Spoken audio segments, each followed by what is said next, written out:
Ang kwentong ito ay hango sa totoong buhay. Karanasan nito ni Ian. Taong 1979, Salpad, Pangasinan.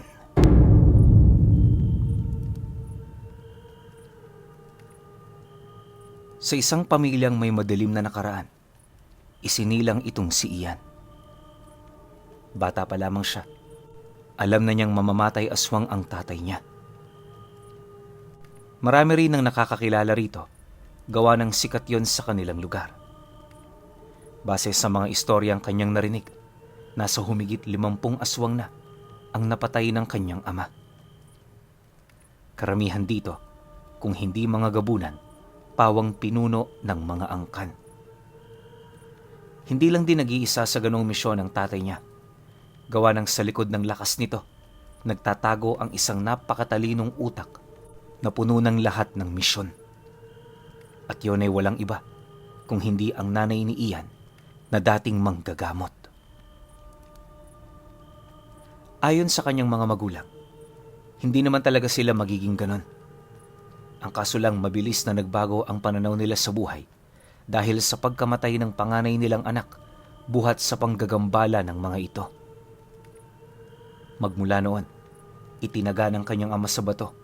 Nalilipunan nito ang lahat ng aswang na kanyang makikita. Sinang-ayunan din yun ng kanyang ina, kaya bago pa man maisilang itong si Ian, hindi may pagkakailang marami na talaga yung napatay. Sa paglipas naman ng mga taon, dahil sa gawain ng mga ito, naging limitado ang kanyang kilos sa kanilang lugar. Isipin nyo na lang, kahit nasa loob lang siya ng kanilang bakuran, hindi siya nakakalaro ng malaya. Bawat kilos niya maiging binabantayan ng mga katulong nila. Sa katagalan, nasanay naman dito itong si Ian, pero pagtungtong niya noon ng edad 24, doon na niya unti-unting kinuwestiyon ang tila bang maling pamamalakad ng kanilang padre de pamilya. Kahit kasi malaki na siya, pakiramdam niya itinuturing pa rin siya nitong bata. Makailang beses na rin sila noong nagbangayan pero hindi yun sapat para mapagbigyan siya ng tatay niya. Sa halip na intindihin, mas hinigpitan pa nito ang pagbabantay ng kanilang mga katulong. Siyempre wala namang magagawa ang mga taong yun, kundi ang sumunod sa utos ng nagpapasahod sa kanila. Ilang buwan ang lumipas, nagsimula ng magrebelde itong si Ian. Kahit labag sa kanyang kalooban na gumawa ng mga hindi kanais-nais, pinipili niyang gawin ito para lamang maagaw ang atensyon ng kanyang ama. Inakala niya kasing may mabuti itong resulta pero lingid sa kanyang kaalaman, mas lalo lang nitong pinalalala ang kanyang sitwasyon. Dahil sa madalas niyang pagbabarkada noon, kalaunay nasanay na siya sa ginagawa niyang pagtakas sa bahay nila. Nasisiguro ni Ian na hindi ito alam ng kanyang mga magulang, kaya na may naging kampante siya. Katuwang din niya noon sa kanyang mga ginagawa ay yung dalawa niyang matalik na kaibigan na pawang kababata rin niya. Gabi-gabi, kapag may lakad sila, palihim siya nitong sinusundo. Dahil sa nataon noong nasa baba lang ang kanyang silid, dumidiskarte siya sa dingding nito upang magkaroon ng malalagusang daan sa oras na narinig na niya ang senyas ng kanyang mga kaibigan. Magmula noon, naging madali na lamang sa kanya ang paglabas-masok sa bahay nila ng 10 oras. Dala na rin ng impluwensya ng mga kaibigan niya, malaya niyang nagawa ang lahat ng bisyo na hindi naman naituro sa kanya ng kanyang mga magulang. Habang tumatagal, tila bang nagbabago na ang pag-uugali ni Ian. Nagiging suwail na rin siya sa kanyang ama, dahilan para madalas na siya nitong madisiplina. Inakala rin niyang hanggang doon na lamang magtatapos ang lahat, pero nagkamali siya. Lingid sa kanyang kaalaman, malapit na pala niyang pagdaanan ang karanasang buong buhay niya, hindi niya man lang naisip. Ilang araw bago sumapit ang pista sa kanilang lugar, marami nang nakikitang iba't ibang tindahang nagsisiusbungan sa baryo, itong sila Ian. Hanggang gabi, nakabukas ang mga ito, kaya namay hindi nila maipagkakaila ang tuwa na kanilang nadarama. Marami ring dumayo sa kanilang lugar noon, dahilan para gabi-gabi silang mag-inuman sa sentro. Siyempre, medyo bata pa, kaya masyado pang mapusok sa mga bagay-bagay. Ang kaso lang, isang gabi bago sumapit ang kapistahan ng baryo, may nangyaring hindi kaaya-aya. Papauwi na noon sila Ian galing sa inuman nang mapansin nila ang 5 malalaking puno ng saging na bigla na lamang sumibol sa gitna ng daan. Dala ng matinding kalasingan, di naman nila ito gaanong pinansin hanggang sa kalaunay malagpasan na nila ito.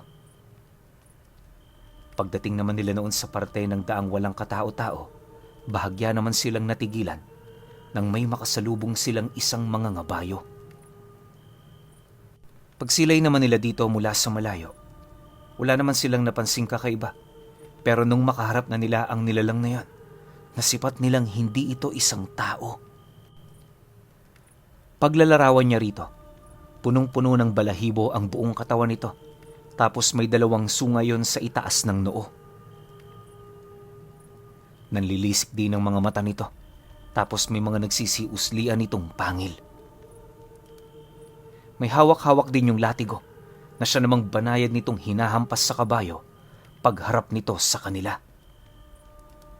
Nang masipat naman yon ng mga kaibigan niya, agad naman yung lumapit sa taong yon, gawa ng ang buong akala nito, isa lang itong payasong dumayo sa kanilang lugar.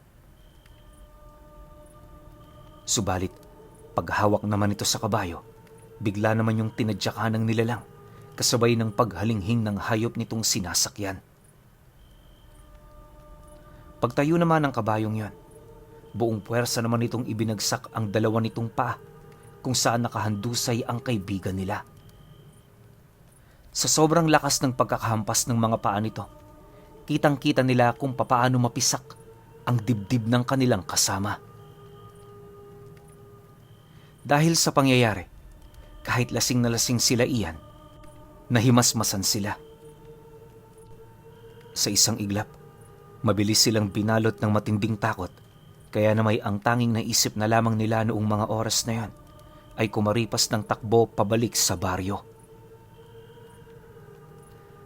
Ang kaso lang, ilang metro pa lamang ang layo nila sa kabayo, bigla na lamang silang tumigil nang sa hindi malamang dahilan. Sinasabi ng isip nila na tumakbo na, pero yung katawan nila parang may kung anong bagay na pumipigil. Pakiramdam ni Ian noong mga oras na yon, may mabigat na bagay na nakabitin sa kanyang likod. Sinubukan naman niya yung tingnan, ngunit wala naman siya roong napansing kakaiba hanggang sa kalaunay nakita niya na tinatapakan pala ng kabayo ang mga anino nilang lumapit dito buhat sa liwanag ng buwan. Hindi man siya sigurado, yun lang ang naisip niyang rason kung bakit sila napigilan ng nilalang. Matapos naman niya itong maunawaan, wala na siyang nagawa noon kundi ang sumigaw ng sumigaw para humingi ng tulong. Medyo malapit-lapit pa naman sila noon sa baryo, kaya di kalayuan sa kanila. Alam nilang may mga pamilyang nagpapahinga. Yun nga lang, kahit mamaos na sila kakasigaw, wala pa ring nakakarinig. Ilang minuto pa ang lumipas. Muli silang napabaling sa kanilang likod, dahilan para masilayan nila ang kabayo na kinakain ng kanilang anino. Pagkalulo naman ito sa anino ng kanyang kaibigan, kitang-kita niya na agaran din naman itong binawian ng buhay. Nang anino na rin niya ang kinakain ng nilalang na yon, matinding takot naman ang bumalot sa kanya, gawa ng alam niya sa kanyang sarili kung ano ang mangyayari sa oras na magawa na nito ang kanyang nais. Habang pinagmamasdan naman niya ang paglamo ng kabayo, patindi naman ng patindi ang tibok ng kanyang puso. Maya-maya pa, nang akmang mauubos na nito ang kanyang anino, doon na niya tinanggap ang mangyayari sa kanya. Subalit, nang akmang ipipikit na niya ang kanyang mga mata, narinig niya ang sigaw ng kanyang ama. Bago pa man niya mahanap ang kinaroroonan nito, nasipat niya yung galit na nakatayo sa kanyang tabi. Sa pamamagitan din ng tanga nitong punyal, nagawa nitong maputol ang ginawang tulay ng kabayo para makain ang kanyang anino. Dahil sa pangyayaring yan, nakaya naman siya nitong mailigtas mula sa panganib. Pagtayo niya, agad naman siyang napayakap sa tatay niya habang umiiyak. Sa pagpapatuloy ng kanyang ginagawa, nanatili lang naman itong tahimik, maiging pinagmamasdan ang kalaban nitong nakatayo sa kanilang harapan. Hindi ba matagal ko nang sinabi sa'yo? Huwag kang maggagagala ng 10 oras. Masyado ka nang nagliliwaliw sa lugar natin, anak. Mukhang hindi na ata nakikita ng iyong mga mata ang totoong realidad. Gusto mo bang matulad sa kapatid mong pumanaw? Nang marinig naman niya ang sinabi nito, doon na niya naunawaan ang lahat ng mga naging babala nito. Sa puntong yan, tanging pagsisisi na lamang ang kanyang naramdaman dahil sa naging katigasan ng kanyang ulo. Matapos naman itong mailhad ang mga kataga, agad naman siya nitong inabisuhan na manatili lang sa likod nito. Hanggat wala itong iniuutos sa kanya, mas mainam na wala rin siyang ibang gawin. Pagkalahad naman doon ng kanyang ama, agad naman itong ibinalik sa lalagyan ng hawak nitong punyal.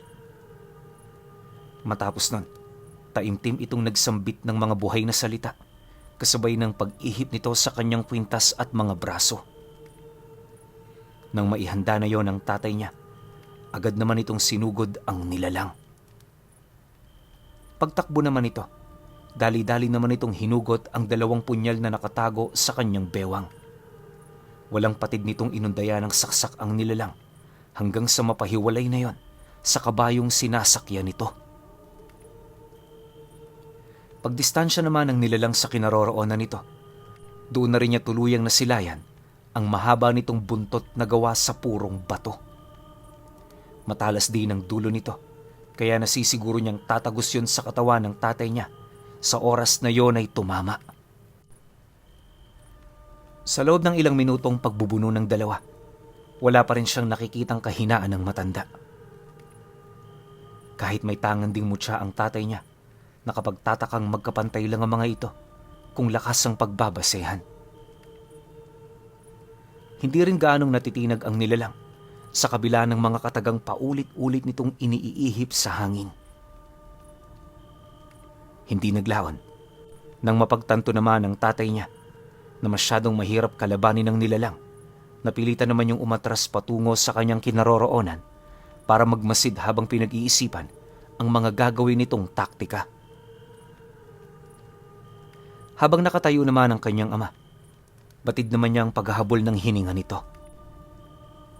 Alam ni Ian na hindi maganda ang sitwasyong kinakaharap nila, kung kaya't nagdesisyon siyang bulungan ito ukol sa kagustuhan nitong tumakas ng magkasama. Nang marinig naman yon ng kanyang ama, inabisuhan naman siya nitong manahimik, dahilan para humalakhak ang nilalang nakaharap nila. Bakit hindi mo sundin ang payo ng anak mo? Mas makakabuti nga yun sa'yo, hindi ba? Nakakalungkot naman. Unang araw pa lang ng pagdayo ko, mamamatay aswang na kaagad ang nakaharap ko. Sige, dahil wala naman ako ngayong ganang makipaglaban, pagbibigyan ko kayo. Umuwi na kayo. At ako naman tutuloy na sa aking pupuntahan. Matapos naman itong makapagsalita, bigla naman itong ipinakita sa kanila ang mismong pagmumukha nito. Nang masipat naman yon ng kanyang ama, maging ito man ay hindi maiwasang kilabutan. Dahil sa kanilang mga nasilayan, sa halip na ituloy pa nitong pakikipaglaban, agad naman siya nitong inabisuhan na umalis na sa lugar. Mariin din itong inilahad sa kanya. May katapatan sa salita ng nilalang na yan, kaya wala silang dapat na ipag-alala. Nang marinig naman yon ni Ian, pinili na lamang niyang maniwala. Pagkaraan pa ng ilang minuto, nagsimula na rin silang maglakad, papalagpas sa nilalang na yon. Yung matanda namang nakalaban ng kanyang ama, agad namang sumakay sa kabayo nito, kasabay ng pagtahak nito ng daan patungong baryo. Sa pagdating naman nila noon sa kanilang tahanan, agad naman siyang kinausap ng kanyang ama ukol sa pinaggagawa niya. Inamin din ito sa kanya. Matagal na niyang alam ang tungkol sa ginagawa nitong pagtakas, ngunit minabuti niyang wag na muna yung pakialaman. Ang akala kasi ng kanyang ama, tatanda rin siya sa oras na makasilay siya ng aswang. Subalit, nang maramdaman naman itong tungkol sa matanda, hindi naman niya nagdalawang isip na siya ay hanapin. Kahit kasi malayo na yon sa kanilang pamamahay, ramdam na ramdam ng kanyang ama ang nag-uumapaw nitong presensya. Ayon pa rito na, hindi nito maisip ang takot na naramdaman ng kanyang anak sa mga sandaling kaharap nito ang nilalang na yon. Base kasi sa kanyang mga nalalaman, hindi aswang o gabunan ang matandang nagpakita sa kanila, bagkus ay isa yon sa mga alipores ng mga sinaunang usbong na direktang sumasamba sa diwata ng kamatayan. Napakadalang ng impormasyon ukol sa mga ito. Gawa ng yon ang tipo ng mga nilalang na mahilig magkubli ng kanilang mga pagkakakilanlan sa pamamagitan ng isang malalim na sabulag. Dagdag pa nito na, yon ang rason kung bakit nawawala ang ulo nito nang masilayan yon ni Ian. Matapos naman niyang marinig ang lahat ng kwento ng kanyang ama, hindi naman niya maiwasang makaramdam ng takot at pagkabahala. Siyempre, kahit kumpirmadong hindi yon aswang, may posibilidad pa ring magdala yon ng panganib sa kanilang pamilya sa oras na may mga nilalang doong sumipsip at humikayat na tumulong sa paghihigante laban sa kanyang ama. Naniniwala kasi siyang posible yung mangyari, lalo pat sa kanilang lugar noon, marami pa ring pamilya ng mga aswang ang likas na may galit dito. Hindi rin malabong magtulong-tulong ang mga ito para lamang siya ay pabagsakin. Matapos naman yung marinig ng kanyang ama, pinili naman itong manahimik. Sa halip di na pag-usapan pa nila ang tungkol sa bagay na yon, inabisuhan na lamang siya nito na wag na munang tumakas sa pamamahay nila ng 10 oras. Mariin din itong inilahad, tapos na ang pagpapahintulot nito sa kanya, kaya kung susubukan niya pang gawin ito, asahan na niya ang isang katakatakot na pagdidisiplina. Nang marinig naman ni Ian ang tungkol dito, pabiro naman niyang inilahad sa kanyang ama na wala na siyang sapat ng lakas ng loob para tumakas. Dagdag pa niya na hindi niya gagawin ng mga bagay na yon dahil maaaring naubos na ang kanyang swerte sa mga nangyari. Sa pagsapit naman ng sumunod na araw, inuna nang ayusin ng tatay niya ang siwang na kanyang dinaraanan. Ipinako yun ang husto ng kanyang ama nang sa gayoy hindi niya na yun matulak pa. Pagpatak naman ng 7:00 ng umaga, agad naman silang nabulabog matapos makarating ang balita ukol sa 2 binatilyong natagpo ang patay sa gilid ng daan. Napangalanan na rin ng mga ito, kaya nang malaman naman nila ang tungkol dito, hindi na sila nagdalawang isip na pumanhik sa bahay ng mga ito. Malapit din kasi yung kakilala ng kanyang mga magulang, kaya bilang respeto obligado silang makiramay sa pamilya nito. Pagdating naman nila sa bahay ng 2 niyang kaibigan, agad namang bumungad sa kanila ang hindi mabilang na kamag-anak ng 2. Bawat isa sa mga ito, seryosong nag-uusap-usap ukol sa mga nangyari. Marami na ring haka-hakang umiikot ukol sa mismong naging sanhi ng kanilang pagkamatay. Dahil sa alam naman nila noong mag-ama ang tungkol sa mga totoong nangyari, pinili na lamang nilang makinig sa mga usapin. Alam din kasi nila noon na kagaya niya, hindi rin nagpaalam ang 2, kaya maaaring walang kaide-ideya ang pamilya nito kung sino ang kanilang kasama sa sandaling nangyari ang trahedya. Makalipas pa ang ilang minutong pakikinig, doon na nga nila nasilayan ang mga magulang nitong umiiyak. Bawat isa sa mga ito, ramdam mo talaga ang matinding kalungkutan buhat sa pagkawala ng kanilang mga anak. Habang pinagmamasdan naman yun ni Ian, gustong gusto niya yung damayan pero napag-usapan ng tatay nila na wala siya roong sasabihin. Hangad din kasi nitong maitago ang tungkol sa pagkadawit niya sa insidente.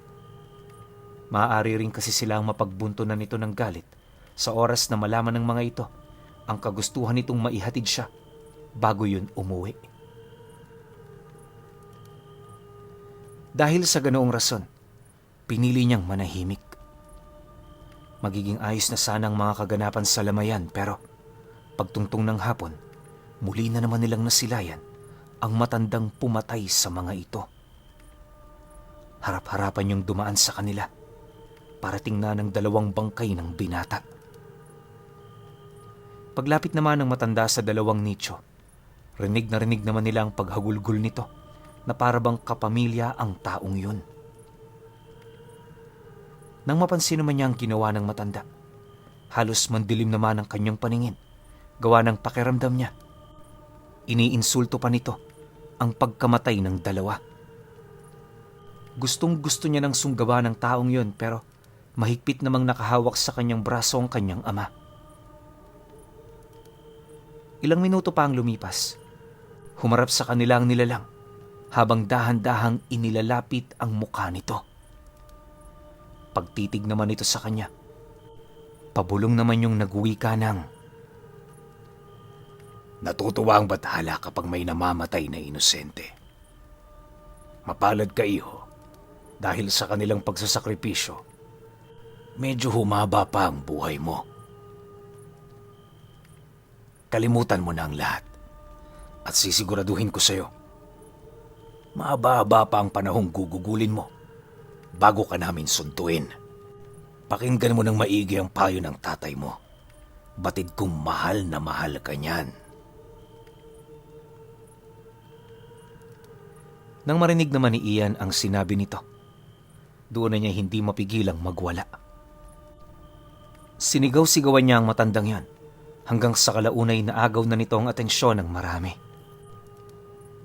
Pagpaikot naman sa kanila ng mga tao, parang hangin lang namang dumaan sa mga ito ang matanda.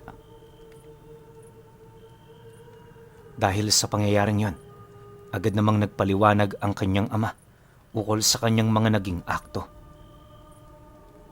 Minabuti rin itong umalis na sila sa lugar upang hindi na sila mapag-usapan ng mga kadugo nito. Dumaan pa ang mga araw, nanatiling palaisipan para kay Ian ang tungkol sa mga ibinulong sa kanya ng matanda. Kahit kasi matagal na yung nangyari, hindi pa rin yun mawala-wala sa isip niya. Ilang ulit na rin siyang pinaliwanagan ng tatay niya pero hindi siya kumbinsido. Dahil dito, nagsimula ng mabuo ang kanyang pagmamalabis na maghiganti. Kapag kasi nagpapahinga siya tuwing gabi, muli niyang nakikita sa kanyang panaginip ang mga kaibigan niyang nag-alay ng buhay dahil sa kanya. Habang tumatagal, mas sinisisi rin niya ang kanyang sarili sa mga nangyari, kaya kalaunay nagpasya na siyang palihim na hanapin ang nilalang na yon. Ang kaso lang, nang matunugan naman yon ng kanyang ama, hindi na rin yon nagdalawang isip na sawayin siya. Dahil sa ginawa nito, nagkaroon ng pagtatalo sa pagitan nila hanggang sa kalaunay nagpasya na ang tatay niya na ito na lamang ang maghanap sa nilalang. Bagaman ayaw nitong gawin ng ganoong desisyon, alang-alang sa ikakapanatag ng kanyang loob, hindi na yon nagdalawang isip. Isang gabi, matapos ang kanilang hapunan, nagpaalam yon sa kanila na aalis. Wala itong nabanggit na dahilan, pero alam noon ni Ian na sisimulan na nito ang paghahanap sa nilalang. Bitbitang malalakas nitong sandata, matapang nitong nilibot ang mga karatig lugar. Kahit nag-aalala siya, kampante naman siyang naniwala sa abilidad ng kanyang ama. Subalit sa hindi inaasahang pagkakataon, makalipas lamang ang isang linggo, kagimbal-gimbal na mensahe ang kanilang natanggap. Yung tatay ni Ian, natagpuang wala ng buhay sa looban ng kakahuyan. Nakagapos ng baging ang mga kamay at binti nito at may nakatarak na malaking kahoy sa bunganga. May mga simbolo rin yun sa noo, tapos nakadilat pa umano yon kahit patay na. Sa estado rin ng bangkay, nasisiguro ng mga saksi, dumaan ito sa katakatakot na paghihirap bago mawala ng buhay. Sabi-sabi rin noon ng mga albularyo, hindi lang isang nilalang ang pumatay rito. Sa dami kasi ng bakas na presensya at mga sabog na aurang nakapaligid sa lugar na yon, hindi malabong isang angka ng mga aswang ang kumitil sa buhay nito. Naniniwala rin ng mga kakilala ng kanyang ama, may isang makapangyarihang nilalang ang naging mitya ng pagkatalo nito. Kung pangkaraniwang aswang lang kasi ang nakaharap nito, hindi malabong malipol niya yon. Aminado rin naman kasi mga kakilala nitong antingero, hindi biro ang karga nito sa katawan. Isipin nyo na lang, bukod sa mutya ng saging, nagtatangan din nyo ng trabungko ng buwaya at hiyas ng ipo-ipo. Malalalim din ang usal na dala nito, kaya para magapi ang ganong kalakas na antingero, kailangan talaga itong pagtulungan ng malalakas na nilalang na nasa panig ng kaliwa. Dahil sa mga bagay na kanilang nalaman, nagdulot naman yun ng matinding lungkot sa kanilang mga puso. Ang kalbaryong dinadala niya noon, mas lalo ring nadagdagan, buhat sa pagkawala ng kanyang ama. Ayon kay Ian na, nung pumanaw ang tatay niya, doon pa lamang niya naramdaman kung gaano siya nito kamahal. Nakakalungkot lang na noong buhay pa ito, hindi man lang niya yon nasuklian. Palagi niya kasing inuuna ang kanyang sarili sa puntong kahit mapanganib ang ipinapagawa niya, hindi niya na yon pinag-iisipan pa. Alam din niyang umiiwas sa nilalang na yon ng kanyang ama, pero dahil sa kanyang pagpupumilit, nagdesisyon itong ialay ang buhay nito para sa kanyang nais. Dagdag pa niya na, dahil sa kalungkutang kanyang pinagdaanan, gustong-gusto niya na noong kitilin ang sarili niyang buhay. Sa pagdaan kasi ng mga araw, sadyang hindi niya masikmura ang napakabasura niyang pag-uugali. Dagdag pa niya na, malalim ang leksyon na kanyang natutunan sa mga pangyayaring yon. Magmula noon, pinilit niyang hubugin ang kanyang sarili para maging isang mabuting tao. Kahit ubod na rin kasi siya ng tanda, hindi niya pa rin maipagkakaila ang kanyang pangungulila sa kanyang padre de pamilya. Hanggat nabubuhay din siya, inamin niyang hinding-hindi niya mapapatawad ang mga masasamang desisyon niya noong siya ay bata pa. Ngayong pangkasalukuyan, kahit isa na rin siyang padre de pamilya, paulit-ulit niyang pinapangaral sa kanyang mga anak ang mga pagkakamali niya sa nakaraan. Labis kasi siyang nababahala na baka masunod ng mga ito ang tadhanang kanyang tinahak. At kahit makakalimutin na rin siya, nanatili pa ring sariwa ang sakit na naitarak sa kanyang puso na nagdulot ng sakripisyo ng isang ama. Habang buhay na ring nakatatak sa kanyang isipan, yung malakas na nilalang na nagpaluhod sa antingero.